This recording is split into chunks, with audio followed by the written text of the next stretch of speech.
Welcome to the Mom and podcast. We're your hosts, Suzanne Kearns and Missy Stevens. We want to help you through everything that happens in the ellipses, from your professional life to your emotional health. You're a mom and so much more. Let's figure out what comes next together.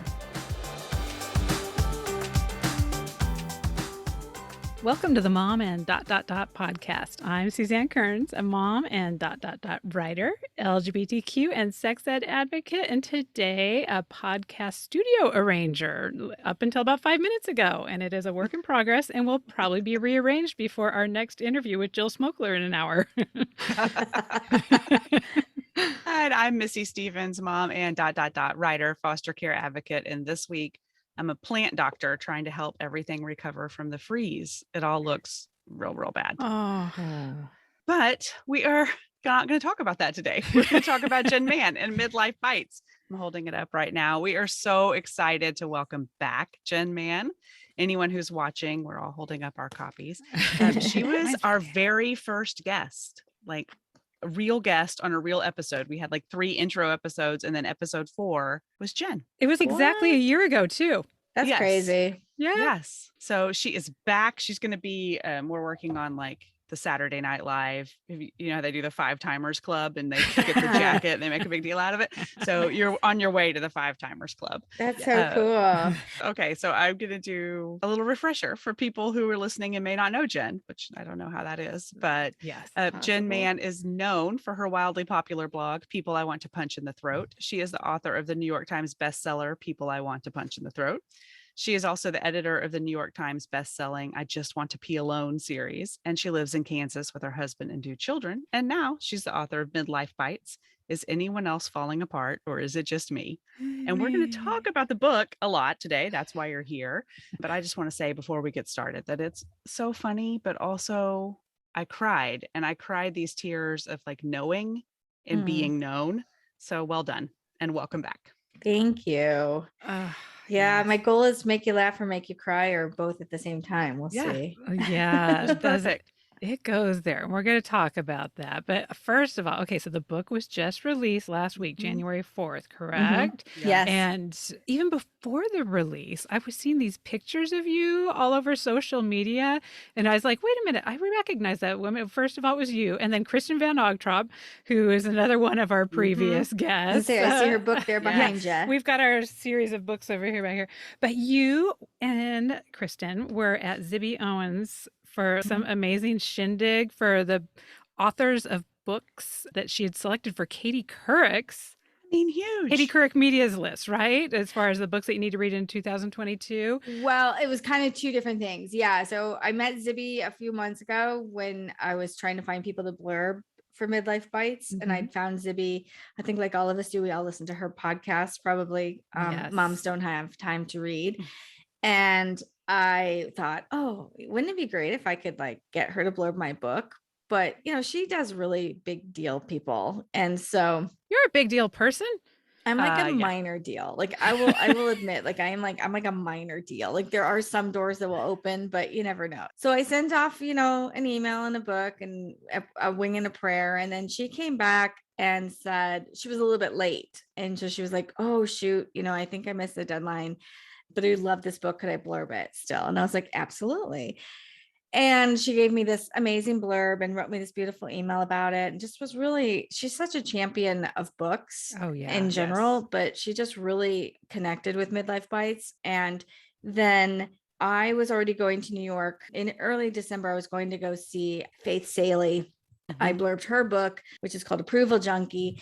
And she had turned it into a 1-woman show off Broadway. And so I was already going to New York to see Faith's show.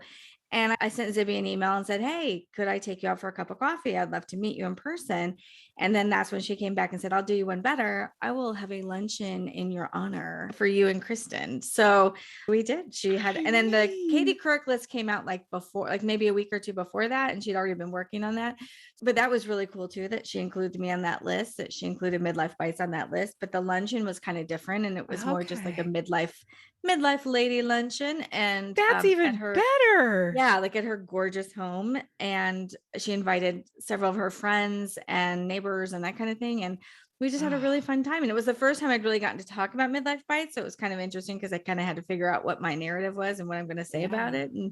But I didn't have books yet. The book wasn't out yet. So hopefully, yeah. So now, like, if you're listening, Zibby, I want to come back and we'll do another one. Well, you know what? I already did reach out to her too, because I was listening to her on the hashtag Am Writing podcast, and she has a really fascinating story. So as much as I love like all her podcasts and would love to talk about that, I just think she has a really, 4 kids, a really interesting story as far as she's in a position where, because of her father and the way that, financially, she's kind of pretty set. She's got the nice apartment, but instead of just, resting on that and being like, oh, I'll just go hang out and travel or whatever, like she works as if she's paycheck to paycheck. Like she really works for it.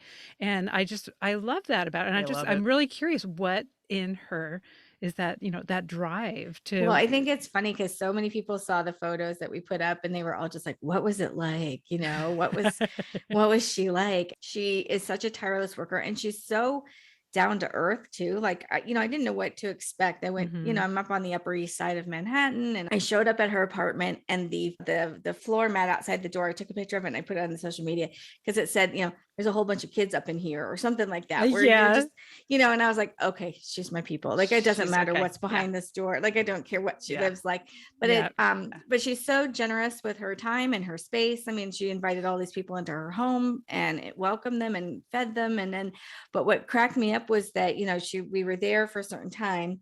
And I really wasn't sure. I was sort of like, I'm here as long as you want me to be here, kind of thing. Like, I got nowhere to be. And then she came back, and people, the event was over, but people are still visiting because, again, it's like this gorgeous space. Why wouldn't you stay and hang out and be comfortable?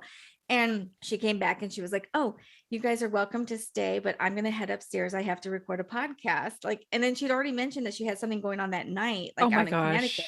And I was like, if I was having a luncheon at my house for like 30 people, like that's all I would do that day. Like, I was like, ooh, and I'm spent. so I just admire her work ethic, and like, and now she's started her own publishing company, and I'm on the advisory board for that, which was a huge honor to be invited to do that. So she's amazing. She's just a really cool person. Yeah, I got that feeling, and I just think that she has a really interesting story, and just too. Yeah. Anyway, we're here to talk about you though, not Zibby. So for people, talk about Zibby when she's on the show.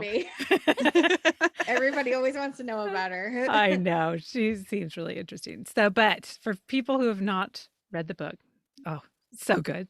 But anyway, we don't want to give it all away, but just for some of you who want to know a little bit more about it, I'm going to read part of the back copy. So it's for women who may feel isolated or overlooked. This collection of original essays offers valuable insights, takeaways, and most important, a productive way forward. Jen shares her own story as well as advice and wisdom from the online community she built, tackling everything that bites about midlife, where nothing is off limits. It is a really vulnerable book. Yes, this is different for you. You go there.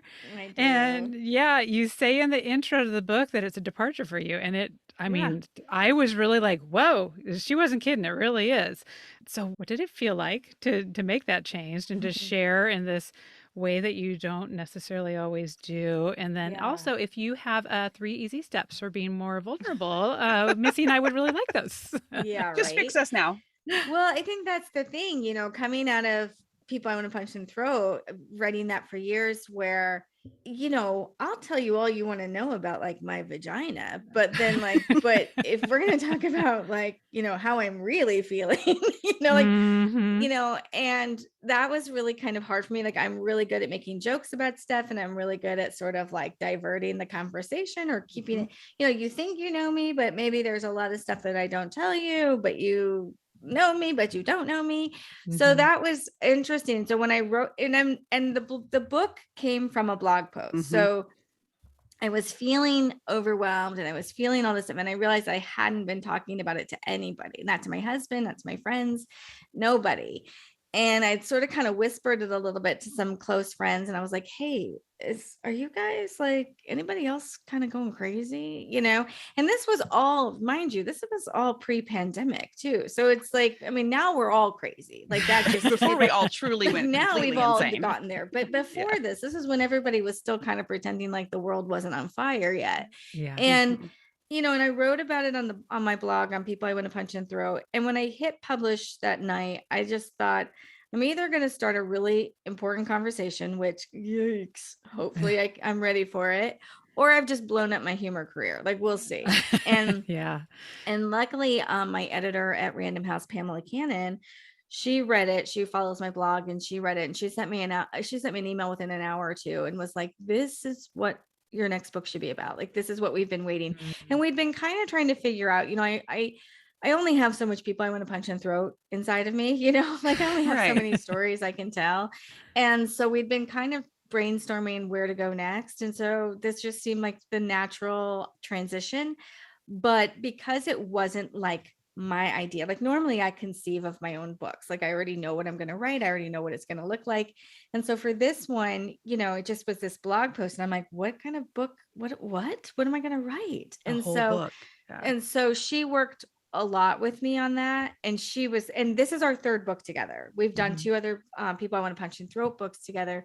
And I think that helped a lot too, because, I would send it off and I'd send off the draft and I'd be like, okay, it's good. It's really good. It's done. And then she'd come back and she'd be like, be more vulnerable. So, you can do it. I know you can do it. And so she kind of, she pushes, and she knows where to push me, and she knows kind of what I'm capable of, and maybe what would be too much, she'd be like, or maybe don't, if that's, too much for you. But I really credit her for kind of keeping me honest and keeping me sort of open, because I would have a tendency to like close off, and she's just like, nope. And then as we progressed, I would get to a point where I would have it almost done. And then I would have like this epiphany where I'd be like, nope, I have more to say about that. And so I would email her and I'd be like, hey, I need another like couple weeks, because I actually just thought of something really great that I want to put in the book. And because she knows me well enough, she was like, okay, I trust you, like, go for it. And so we could kind of work together, but it was the most collaborative book I think I've done ever. And just to have someone else to kind of call you out a little bit helps. It's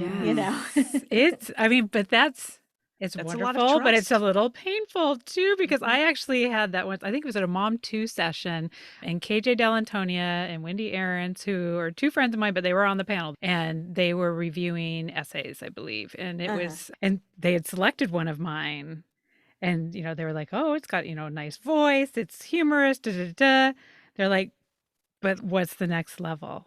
And I mean, and it's the same thing, like you were saying, I will talk about my hemorrhoids. I'll talk all day about those. But if someone wants to talk about like my fears or my, these types of things, I'm like, no, it's okay. Let's just talk about my butt some more. Right. No, exactly. That is how I deal with anything stressful, is I crack jokes, like I will like at my parents' funeral, like I will have like a tight 15 minutes that I'll be able to do, like, and I'll just be like, how about this? My parents are dead. Like I have funny stories all day, but like I will not stand up there and cry and be like, my dad was amazing. Like that just is not like who I am and who I can be, I guess. So that was really hard. But then also though, it was like really cathartic, like, because then I'd get through it and I'd write it all and I'd be like, and I feel better, like, because I think writing is my form of therapy. And so to sort of put it down on paper and to figure out how I really feel and then to deal with it. Because I think that's the other thing is like when you push these feelings down, and that's what I had been doing for years, was sort of pushing it all down and cracking jokes and covering it up and that kind of thing, that it was like, no, you have to like actually confront who you are and figure out what the fuck you're doing. And before we make listeners think that this is like a total downer book, it's still funny. I mean, it's still funny. So funny. But it doesn't lead with humor. It leads with vulnerability and heart. But it also, I mean, you can't do it's something trademark and not be Jen. Funny. And it's trademark Jen. Well, I think it's interesting too. And I think it depends on who's reading it, because so far I've had mostly women interviewing me about the book. Right. And women were all like, oh, it's so funny. It's so funny. It's so funny. It's poignant and it's vulnerable, but it's really, really funny. And then the other day I had a radio interview here in Kansas City with a guy who every book I've ever had, he's interviewed me. I mean, we know each other really well. We've had lots of conversations, but he starts in with, well, this book really isn't funny. And I was like, well, I'm like, because you're a dude. You don't get it. Ask your wife if she thinks it's funny. Yeah, exactly. But he said, he's like, you don't lead with the funny. And I'm like, and I did though, because then another guy later that day I was interviewed by another man, my third, I've only had 3 men interview me about this book so far.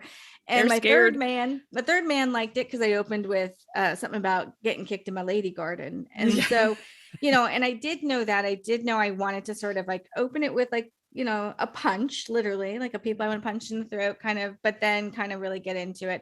And it did, that was something Pamela and I really tried to balance out too, was that we wanted it to be serious, but I was like, we got to start laughing by like page 20 or else I'm going to lose everybody. Yeah. Yeah, exactly. So it's a balance, but I think it's very funny, and I'm glad it's funny because again, I think the last probably 2 rewrites at least were all during like lockdown and and it's like, and everyone was terrified. Not that we're not scared now, but we were so much more frightened back then when we didn't know so anything. Much more unknown. Well, you're wiping down your groceries and oh my God. I was just thinking about toilet seat. Like, oh my God. I was just thinking about that yesterday. I was like, you know what, as horrible as things are, at least I don't have to quarantine all my groceries in the garage for 24 hours anymore.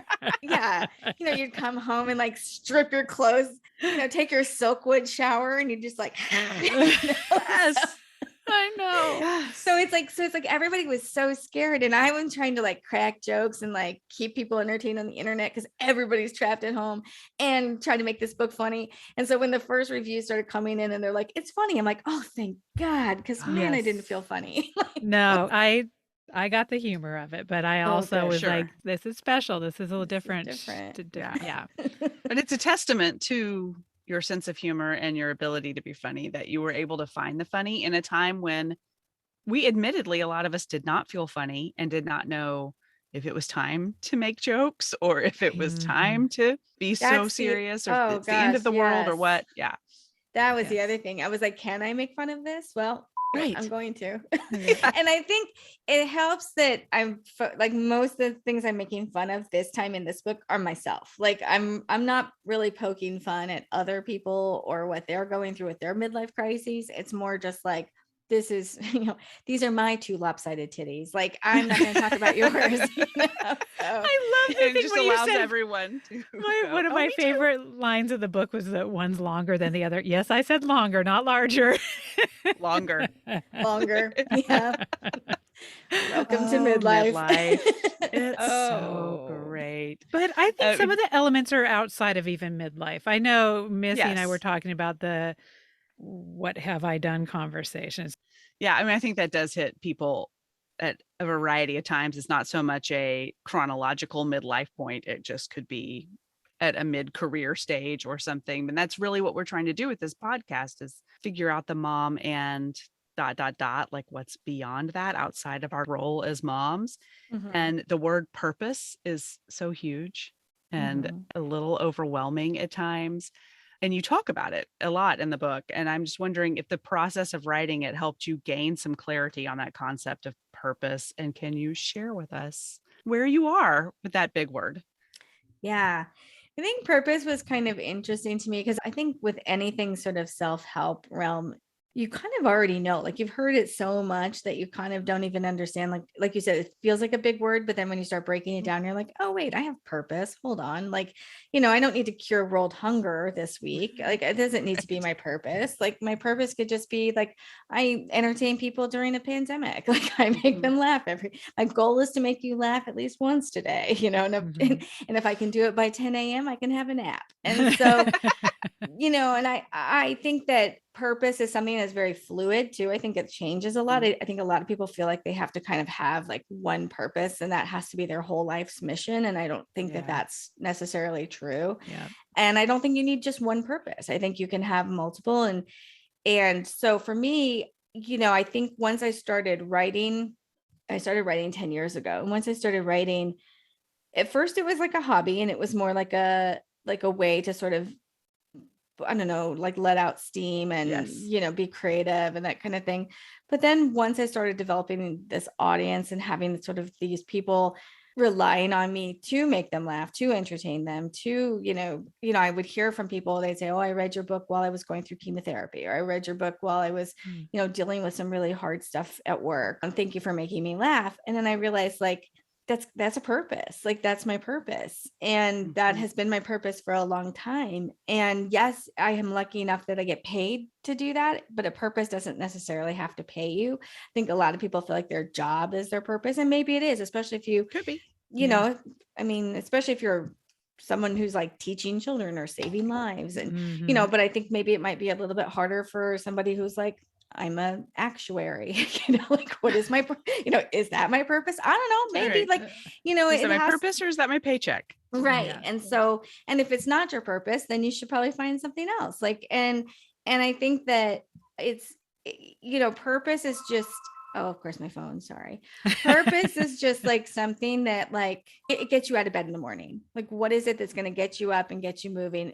And that's where I think a lot of people, especially right now, are struggling. We have a lot of mental health problems going on right now. And like, I'm seeing it definitely, like, with teenagers. I have 2 teenagers, and it's like, what gets you out of bed? What are you working on today? Because I need you to find something to work on and to motivate you. Yeah. And so we focus on it a lot as adults, but I think even as young people, we need that. Yeah. And not even so much, well, I guess as adults, I don't know, maybe I'm an exception to the rule, but I feel like midlife has given me a lot more permission to even think about that. And it is kind of a luxury. It's a privilege Sure. to even be able to think about your purpose. It's kind of a high class problem depending on, what your economic level or your Right. socioeconomic level is. But I do think that there is this beautiful thing about where we are now, this no left to giveness that comes with getting close to 50. And so I wish I could give it back to my 20-year-old self. Right? Yes. What would we have done with that? And I think that's a lot of it too, is that when you're kind of in your early 20s, you're sort of like wandering through and you're like, what am I going to do with my life? What am I going to, what am I going to be? And it's like, and I want to go back now and like slap that girl and be like, do all of the things, do it all, try it all. Who cares? What if you fail? Cause like, that's the other thing. I think at this age, we're not afraid to fail anymore, because we failed enough at this point that we're like, we didn't die, we were fine. Yes. But back in our 20s, we worried about that. Then I think for me, at least with my 30s and early 40s, motherhood was a huge part of my purpose, and like making sure that I was raising like good humans and that they were alive and every day. To say, fed them and shit. Yeah, exactly. And now, like, that they're teenagers, I think that's, the teenage years are different though too, because I really felt like I'd have more free time with teenagers, but I don't, which really surprised me. And so now I'm really looking forward to like the emptiness. Like, now I see why you are ready for emptiness. Cause like when my kids were like, I remember when my oldest was 5, I literally started crying. I was watching him play on the floor and I started crying and thinking, like, in 13 years, he's going to leave me. He's going to go to college. And now we are like 1.5 years away. And I'm just like, can I help you pack? Like, have you thought about where you're going? I mean, he asked me today, he's like, are you going to turn my room into something? I'm like, I haven't decided yet. Like, I don't know. Like, we have a guest room. You're welcome to stay in the guest room when you come home. Like, I don't know yet. So, but I think that that's part of it too, is that like, and he's ready to go. Like, so then I feel like, okay, cool. It's the natural order of things. Like, time to go. But I do think as you reach middle age, you do have more, not more time, but you have the no fucks, you have less fear of failure, and you kind of have more, freedom in that you have a cushion. I feel like I have more cushion than now with, that we can afford for me to fail, or we can afford for me to kind of like take some weird risks or something. Yeah. And one of those risks, I'm sure, was writing this book. But are there any other, like, with this newfound knowledge of like, I can do whatever I want? Is there anything else that you're thinking of trying? I've been talking for years about writing a fiction book. And And I keep saying that I was going to write this fiction book. And Well, you then wrote a young adult. Yeah, you I did. did, but I never really, but I really didn't do it justice. And it needs a lot of work, and it needs, it was supposed to be a series, and I let it go because I had other opportunities come along that paid the bills more than that thing did. And now I feel like, no, I'm going to just, this is a huge departure. Why can't that be a huge departure? Like, I'm just going to start doing what I want to do, and we'll see where it goes. I'm not as concerned, I guess, about my audience and what they're going to think. Cause at this point, if they're going to buy Midlife Bites, then they're going to probably like my fiction, I guess. I don't know. Yeah. Well, I think your audience is growing with you. Yes. And there may be an audience for your fiction that isn't the same as your Midlife Bites. Yeah. Or there's just a little bit of overlap. It doesn't matter. Like, it doesn't matter. Find its people. Yeah. But I'd like to write what makes me happy, Yes. rather than do that actuarial thing where I'm just writing for the paycheck. Like, I'd like to write what what brings me joy. Yeah. I can't and wait. Speaking of joy, I really, really connected with and loved the parts of your book about community and relationships. I think that's where a lot of our joy comes from. We need it. And I think we all struggle in different ways with creating it for different reasons. And for me, being a mom was really time consuming. And I would throw myself into groups where maybe I didn't fit, but I just was desperate for some sort of connection. And it's taken years to sort of unlearn how I was throwing myself into these groups. What have you learned? I love what you say in the book about, like, go get yourself some friends, but what have you learned about being a friend and keeping friends in this midlife phase? Yeah. Well, so soon after I wrote the blog post and it went viral, I started hearing from just, emails and messages from tons and tons of women that were feeling the same way. And so I thought, well, I'm going to create a Facebook group. Like, Facebook is sort of, I have 1 million fans on Facebook over a bunch of different groups and pages. But I just thought Facebook is kind of where, unfortunately or fortunately, where middle-aged ladies hang out. I've tried moving them. One time I got them to Google Plus. Google Plus died and they've never forgiven me. So they won't move anymore. They're stuck on Facebook. And so, it's just us and conspiracy theorists. And so, but I thought, I'm going to start this private group on Facebook and see if I can get some women to join me and we can have some real conversations. And so right away, I think we have 28,000 women in there now, but right away, I just started getting, hundreds of people in there, and people were a little reluctant to talk at first, but then when they did, the main topic that came up over and over again was friendships, and that how do I find friendships at this age, that so many of them had relied on their kids, friends, parents to be their friends. Yeah. And then they had outgrown sort of those activities and things, and the parents had gone with the kid, right? And so women were just like, how do I find friends? And I started thinking about it, and I was like, yeah, because I feel like I'm really lucky in that I have a lot of friends, but my friends all live in the computer. Like, nobody really, I can't just go to lunch with you guys today, I wish and I it's could. not the same sort of Zooming. And I think that was something actually that the pandemic taught me, was that I felt like I was like, oh, I was made for this. Like, I hate pants. I hate leaving my house. Like, I'm going to Zoom the hell out of people. But it just wasn't the same sort of connection. It wasn't the same as looking someone in the eye and talking to them. And, and there's we're not allowed to hug, but even elbow bumps, I just was like, it's not the same. Yeah. And so I started thinking about my own friendships and what kind of friend I am. And I am very much I forget about friends. It's nothing personal, but I just kind of I get zoned out. And if I don't see you, I forget to text you or I forget to talk to you. And I thought, wow, my friends have all kind of left me because I've left them. I've sort of changed too. And, or if I was really good at saying no to things. I really enjoy saying no. And, and people would be like, do you want to go bowling with us? I was like, that sounds terrible. No, thank you. But you have fun. And then I had to sort of unpack that. I was like, why do you not want to go bowling? Why? What is it about? What don't you like about bowling?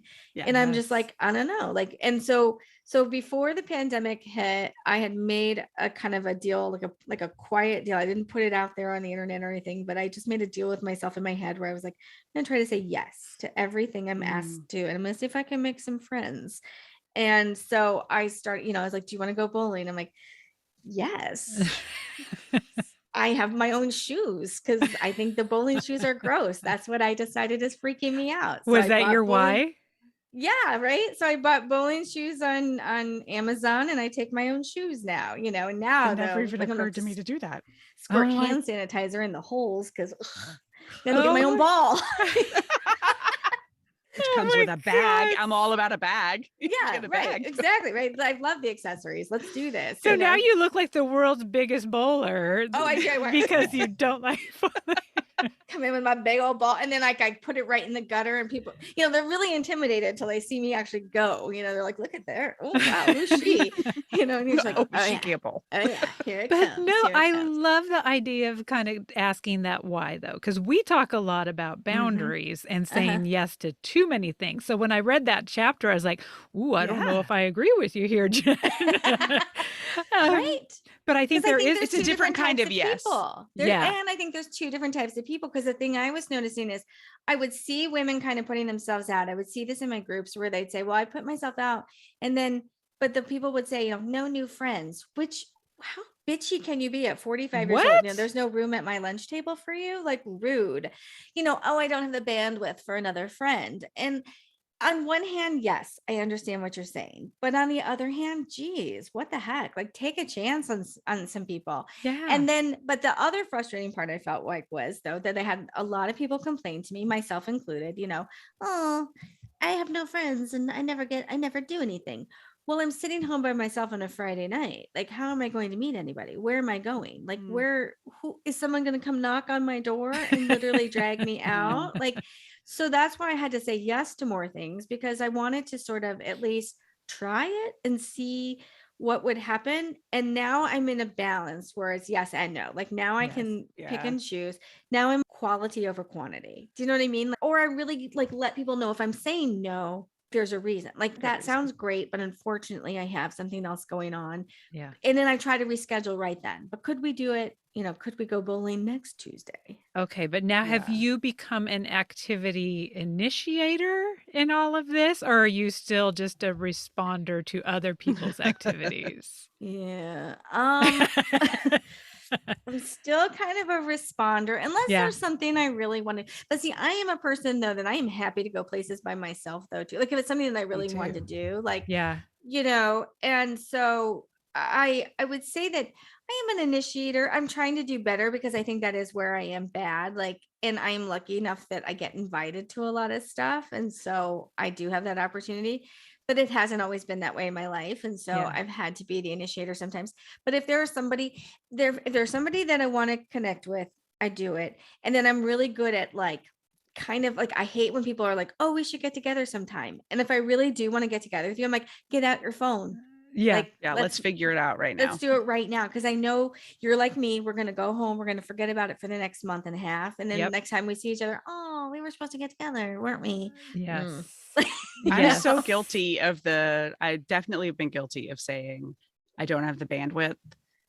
And when you really start to examine that, I don't think that's the case. It's not that I don't have the bandwidth. It's that I'm afraid of something, or it feels really vulnerable to put myself out there with new people. And sometimes it feels difficult even with old familiar people. Not that they're old, although all my friends are old, but just with the familiar, you're like, well, if I'm the one to initiate and they say no, what am I going to do with that? Yes. And there's this having to say it's okay, because they may have legit reasons for saying no, and I can't make it about me.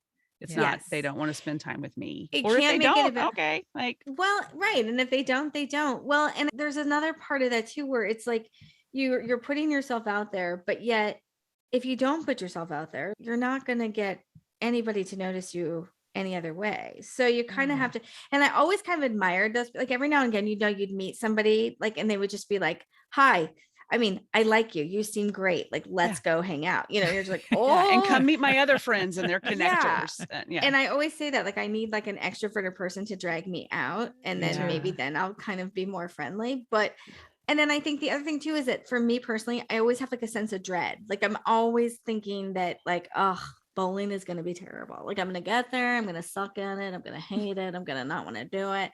But then I go, And as long as you're with good people, you have fun. It doesn't matter what the hell. And then I forget, like I come home and I'm like, oh, that was fun. That was stupid of me to like, I don't know if that's a form of fear or just my general like disdain for life, but one of those, my personality to a T. I feel like we are cut from the same piece of that cloth, because it does not matter what it is I'm going to do. It doesn't matter how excited I was when I planned it or bought the ticket or agreed to it or whatever it was. There will come a moment in the day or days leading up to it when I'm like, oh, this is a bad idea. It's a bad idea. I shouldn't go. What was I thinking? I don't even want to do this. I don't have any clothes. Yeah. Yes. It's going to rain today. Yeah. For me, it's remind me not to invite you to anywhere. No, but then I go. No, Suzanne, if we show up, like it was huge. Like we overcame so many things. Like to get I overcome a lot. That's the thing. Like we really like you. And every time I do anything, I come home and think, I'm glad I did that. If only for, maybe something that maybe it didn't go well, but I'll be glad I got out and did it for at least one reason. I mean, the only thing I can think of that I would not enjoy going on would be like a marathon or something like that. Like, if someone was like, Jen, would you like to join? Like I have a good friend who she runs triathlons and she's like, oh, we could put together a team and, she's like, are you a good swimmer? And I'm like, I mean, I don't drown, but no, like, no, I'm like, that sounds terrible. I was like, no, I'm like, too bad my year of yes is over. Well, that's part of being in midlife and like knowing yourself. And you try a bunch of things and, you don't want to do that, but you can find something else to do with that friend.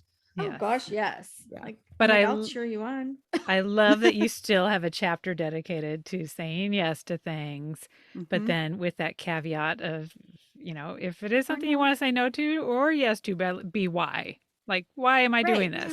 Acknowledge it, at least own it. Yeah. And understand why you're making that choice. I love it. Oh, there's so many great lessons. I mean, we could go on and on about every single chapter, but I mean, the purpose, the friendships, all the things about midlife. Chapter ends with like a special Jen take. Yes. What do you call it's so funny. Yeah, those Jen's gems. And they're all great. Oh, thank you. Well, it's so funny because the other night I had an event here in Kansas City and we were talking about there were some writers in the group and they were asking me like, how do you balance with your editor when she wants you to do something that you don't want to do or, vice versa.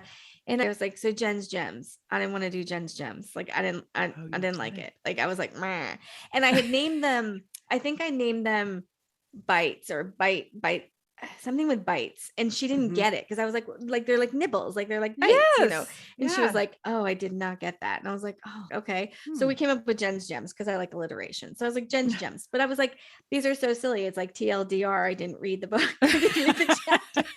And so when I said this in the group though, like everybody was like, oh, I love the gems. And I was like, see, and this is why you have an editor, because they know these things, because I just did not think that was at all interesting or fun. Like that's the part I love. The gems. No, Lisa Stromberg's Work Pause Thrive book has those too. Just like, and they're not even necessarily at the end of it. Sometimes they're in the middle of the chapter, whatever. But I just love it. It's just like, this is what I want you to know. Yes. Like if you get nothing else, do this. And I was like, I can't reward them for being lazy and not reading.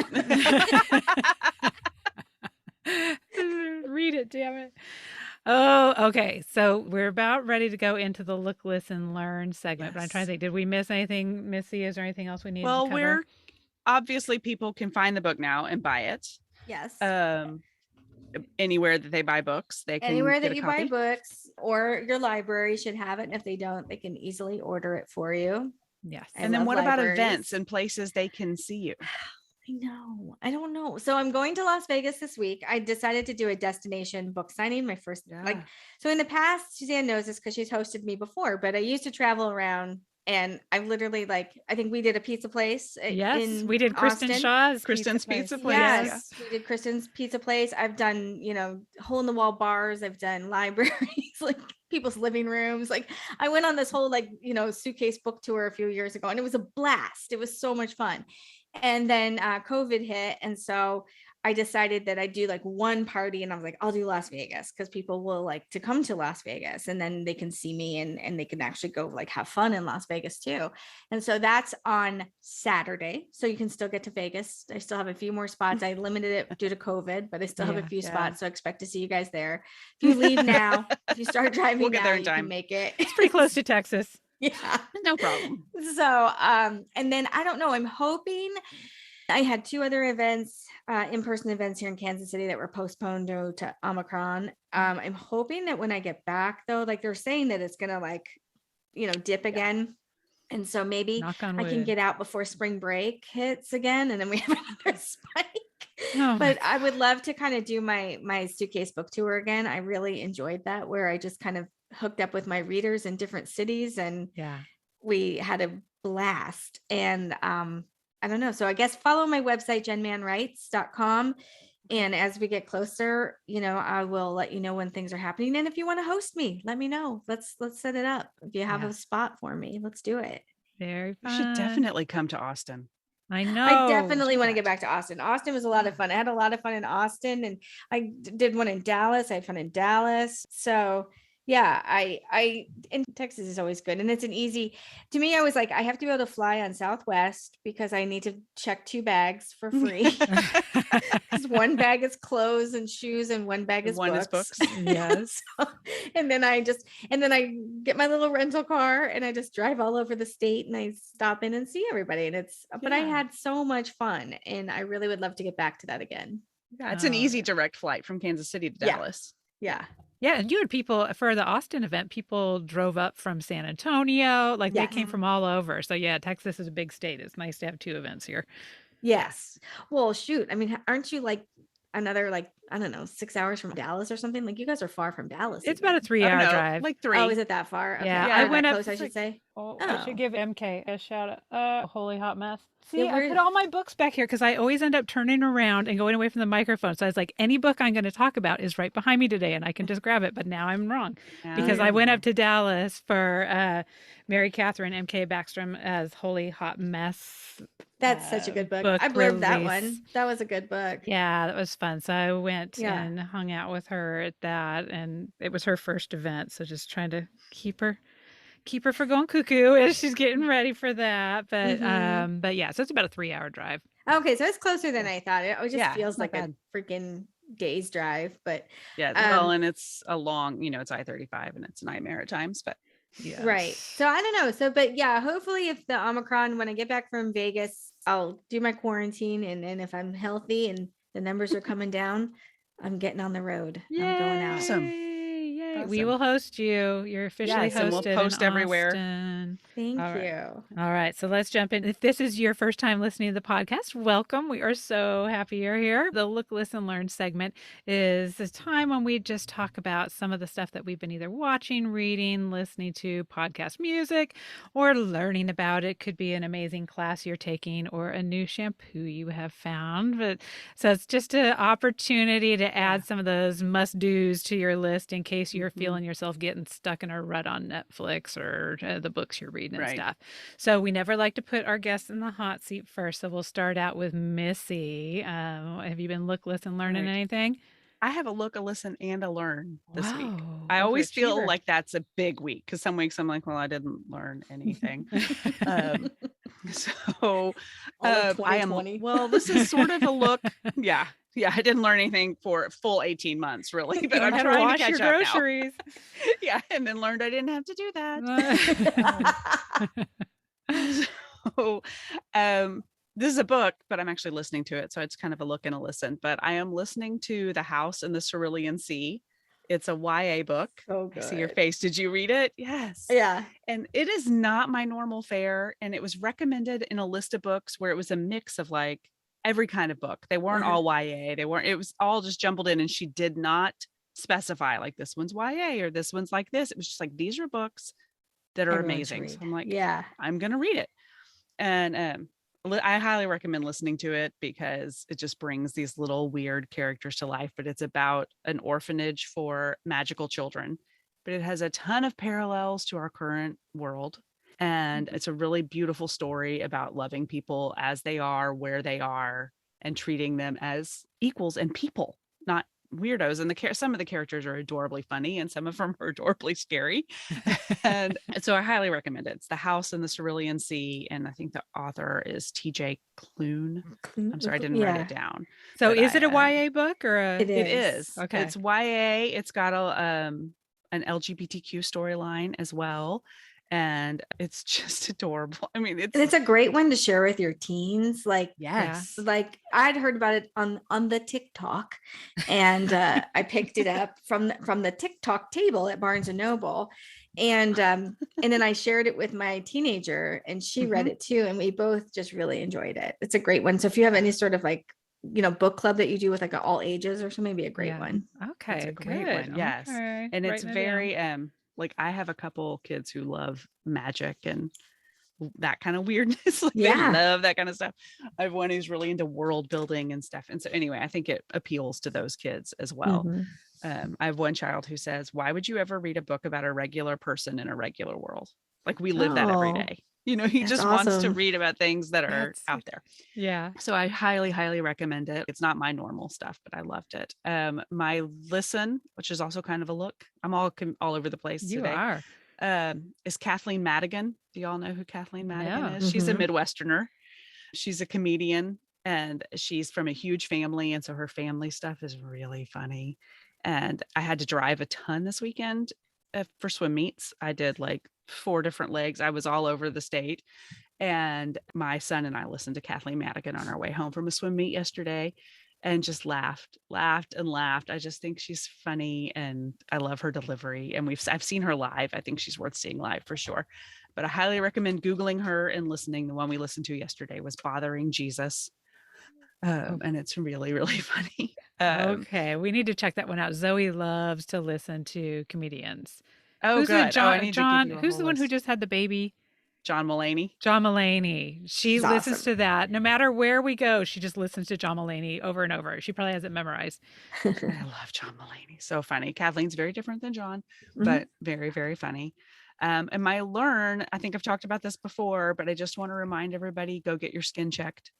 Do it more than once a year if you have to. If you are one of the invisible people like I am, you may need to go more than once a year, but I'm showing it on the camera. I had a couple biopsies right near my ear, kind of in that place where when I'm driving, the sun beats in. Oh, I never thought of that. Yeah, it's like this side of my face definitely gets more, even though now I'm really good about my sunscreen. Yeah. I was not always. Now I take care, but this is old stuff popping up. So I actually went in to have this one closer to my ear looked at. And then she's like, I don't like this spot next to it. And turns out the one closer to my ear was nothing but some weird age bump. And the one in front of it that she didn't like was precancerous. So I'm going to go get that taken care of. But it was a reminder that even the little things like this one that I would have thought was nothing is, if it's different and it shows up and you haven't seen it before, go have someone who went to school for that. Okay. I'm due for a check. Yeah. Okay. Schedule it, get it done. Of course, they're scheduling like 3 years in advance because they have no people working. So call now and get on their schedule. That's how I feel about everything. Yeah, I need to get ahead of it. All right, Jen, I see that you were drinking some water and muting. Are you okay? Do you have a tickle? Are you coughing? I'm coughing. I have I'm having a coughing attack over here. But I can go into mine if you need some more time to cough. No, it's okay. You're okay. Is it my turn? Yes. It's your turn. Oh, okay. So when I'm watching I've been watching, I feel like, since 2020, I've watched everything on Netflix. Like we don't have cable. So it's all I have is like Netflix and TikTok. And I pretty much reached the end of TikTok this week. So now I'm starting to watch like I watched a Korean reality show. What? Yeah. So I'm obsessed with like, I don't know, just it's so interesting, like from a cultural point of view, because it's a dating show where they're on an island. They're like, it's called like Singles Inferno, which there's no inferno. Like I'm so used to like The Bachelor, where he's like making out with 8 girls at once in the hot tub, and on these shows, it's like, may I touch your hand? So it's like, they call it Singles Inferno, but there's no heat. I mean, it's just like, there's absolutely no heat. And so they're just sort of like, I admire you greatly. It's almost like watching like a Jane Austen book, but like everybody's wearing like modern day clothing, and it's really cute. And so maybe Inferno just doesn't like translate appropriately. Maybe it just means sitting politely. Right. Just, respectfully talking to one another, like, and so they're on like a deserted island, and then they have to connect with one another, and then they can go to like a paradise hotel, which again, like I'm so used to like the paradise suite, meaning like we're going to get it on, I'm like fade to black kind of thing. And they get to the paradise suite and all they do is eat. Like they're so excited to like eat food and like talk. And that's when they can first ask like personal questions, like, how old are you? And what do you do for a job? And so it's just the sweetest, most innocent thing. And I really enjoyed it. So I just finished it last night. I'm really sad. So I need another new. And then they always have these hosts, because I also watched this Japanese one where they live, it's almost like real world. They live in a house together and they all like do stuff, but they always have these hosts that come on in between, and they sort of like interpret, and they're like, oh, did you see that? Like they were almost holding hands there. I think something's heating up, and and you're just like, oh my, they're 30. Like, so like newscasters doing that, or does some human come into the room where the people are? No, it's like a studio. Like they'll cut to the studio and they'll be like, what do you guys? And they'll be like, what do you think's going to happen? Like, how's it going to go next? I love it. And so it's really fun. And they're almost always, one of them's like a comedian. So there's always like someone cracking jokes or whatever. So I really have enjoyed the Japanese and the Korean reality shows on Netflix. I really, that's amazing. If you're out of add them to my list. Yeah, because we're almost done with The Sopranos. So yeah, I was ready to start Game of Thrones over. I was like, I don't know what else to do at this point. I know. We're rewatching everything. As I said before, I've joined the TikTok, and so I have started following my algorithm. First, it was showing me like lesbians making bread, which was really fun to watch. I enjoy that a lot. Like they can knead a loaf of bread like nobody else. But then I got into like book talk, which was cute. And that's where I found like the Cerulean Sea and all that kind of stuff. And that was real cute. But now I'm in like smut talk, and I'm not leaving. And I don't normally read that. It's the genre. Inferno. There's your Inferno. Exactly. Yeah. Because I don't normally read that, but I'm so impressed by there's like a woman right now who just this week, and I wish I could remember her name, but I'm going to read her book next. But she it's a 2-year-old book that, she self-published it 2 years ago, but TikTok got a hold of it and they put it to #1 over the weekend. And wow. And I just love these kinds of stories. I love like from a writer side, from a business side, so now like I'm watching. So there was the first one that I saw this happen to was Ruby Dixon's book, which was The Ice Planet Barbarians, where, women are stranded on a deserted ice planet, but ravaged by hot aliens. So, and I was like, sounds plausible. So I need to read that. Yeah, I'm deep into that series. I think we see your next genre of books you want to write. Well, I keep saying that I'm going to write, this is all research, because I'm going to definitely write some sort of like, I have to, but I'm going to have to write it under like a pseudonym. And then, yes, I know, because I wouldn't want my mom to read it. But no, you told me that, you told me that the very first time we ever met, like 5 years ago, we were talking. We were talking. We met over our love for Hugh Howey and Wool. Yeah. And so, but you were like, what really sells? Romance. It does. It sells the crap out of. I mean, those books just fly off the shelves. Those writers are they're so smart the way they do it, because I remember with Ruby Dixon with the Ice Planet Barbarians, like that one caught fire on TikTok, and I immediately went to her, Amazon and Apple pages and stuff. And she was so smart. Like she dropped the price and was like, here you go, folks, for, less than $3. And I was like, bye. Like I bought it all. Cause I was like, okay, cause if I'd gone there and it was $15, I would have been like, do I like horny aliens that much? I don't know. I've never tried one. But for $3.99, I'll give horny aliens. I want to check out the horny aliens. So I think they're so smart, and they just really understand, and they know their audience. Because I'm not their audience, because I read it and I blush, but I'm just sort of like, damn, you really, if you think I went there, you should see what they Well, no, and I do think romance writers are some of the smartest, savviest. Serena Bowen, who is now on the #AmWriting podcast. She used to just kind of pop in every once in a while, but now she's there quite a bit. Yeah. She's permanent host. She's so smart. And they would usually bring her on to be like, okay, tell me like the 10 things I need to know about self-publishing or the algorithms of the Amazon search engine and all this kind of stuff. It's amazing everything that she knows. If you are interested in self-publishing in any genre, you should befriend a bunch of them and watch them all and how they do it, because they always have their finger on the pulse of like whatever's next. Like wherever we should be next, they're already there and they've been there for a while. Yeah. Okay. You know what? I've never read a romance, but I need to try one. I need to try one. But no, I've never read. I read 50 Shades. Well, I just wanted to know what everyone was talking about. I don't think 50 Shades is actually a really good example. Now that I've become a connoisseur, I'm not sure. Like I mean, I think 50 Shades was like a really good like entry point for a lot of us who had never read romance or erotica before. But now that I'm really reading like what the real erotica people want you to read, 50 Shades is like, you know, it's barely Inferno Island. I mean, it's just it's tepid. I mean, like if you're, you know, because that's the thing. I was like, I was just talking to my husband the other day because we were brainstorming about my smut book that I'm going to write, and I said, well, if they're not having sex by page 2, I don't understand why I'm there. What am I doing there? Like, we need to get to the action. So I feel like I am the Inferno Island of like, may I touch your knee? Okay. I gotta get out of my comfort zone. I'm gonna say yes to horny aliens. Horny aliens. Yeah. Just say yes. Okay. Well, my look list up again. Yeah, my look, listen, learns are gonna look very PG now. Let's see. So my look.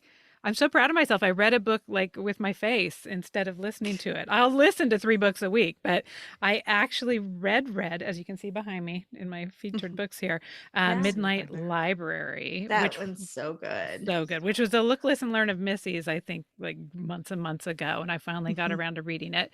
But I just love any book that's like a sliding doors or like, me too. What are these alternate lives I could have had if I would have made this different choice along the way?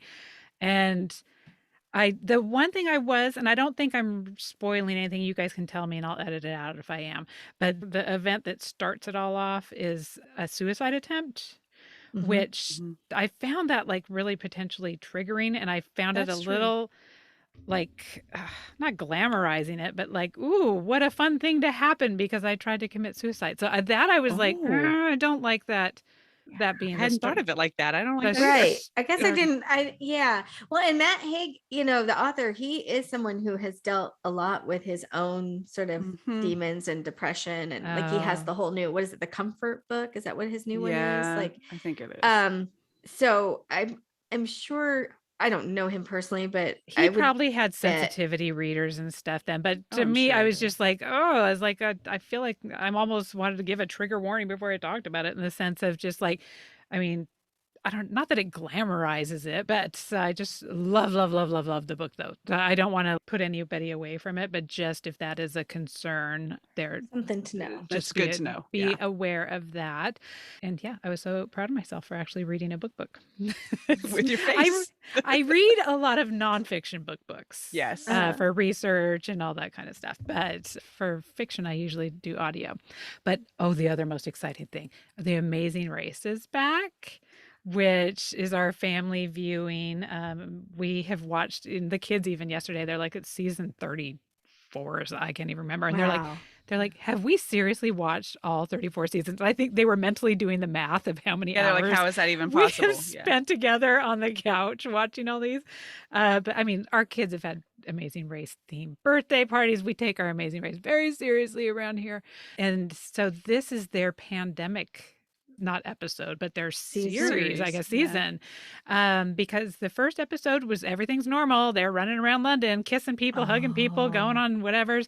And I think it's after the third leg where everything gets locked down. Oh, no. So we're watching like in real time. Every time they like kiss someone or hug someone or go through an airport, we're like, you just gave them a COVID. Like, just like, now we know who patient 0 was. I know. It's The Amazing Race. It's The Amazing Race. But I guess spread it. I guess then they paused for like a year, same contestants, and then they start back up with a lot of precautions in place. They have private jets instead of, the usually Wow. having to run to the airport and all that kind of stuff and get tickets. Yeah.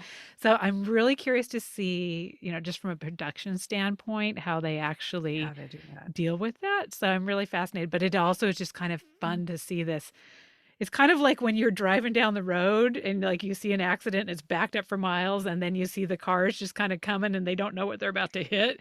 I feel Yeah. like that's what I'm watching. Are these people driving up? I'm like, turn around now. You're gonna be Go stuck. back.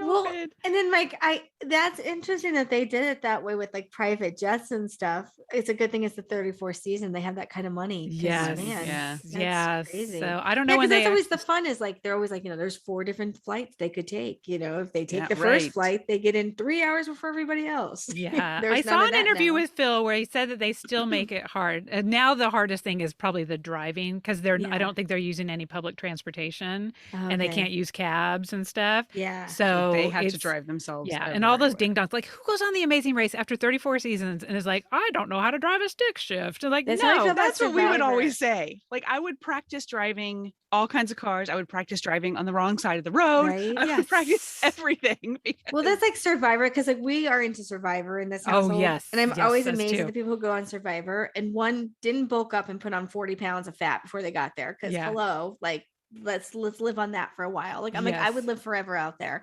And then who can't swim? Who Yes. can't swim? Like Yeah. you're on what? You can't swim. you And know they're you're just going to like, stand on something tall and fall into the water at some point. that too. Like, Who let's practice. Let's Yes. work on these things. Like, Serious yeah. immersion therapy for y'all before you go on there. But Yeah.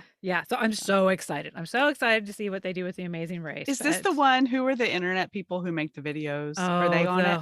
Holgrens or the Holderness. Are they on Holderness. there? Yeah, it's so funny because everybody on this season has some type of internet fame touch Oh. point. Either something went viral about them or whatever, and some of them are kind of nice, like people saved people's lives, or they stopped a Oh. terrorist attack and that went Wow. viral or whatever.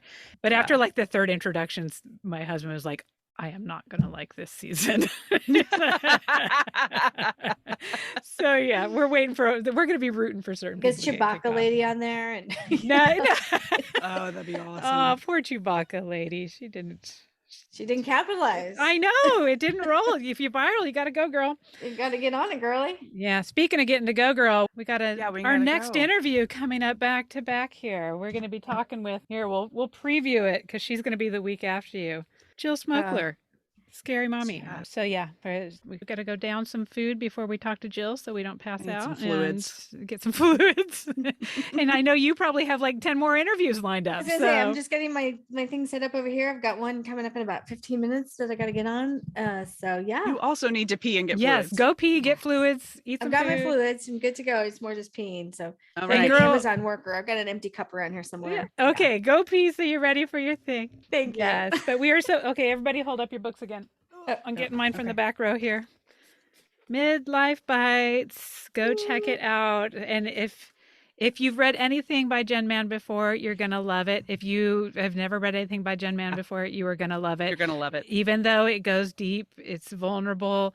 It still has the Jen Mann that you know and love, and that gets you through life with a little bit of humor. Yeah. So Oh, And a yes. menopause hack that is Oh yeah, we didn't even talk about that. No, I know. Ooh. I don't want to talk about it. I want to tell people just go find it. Okay, Find that's the menopause teaser. hack, That's and then let us know if you try it.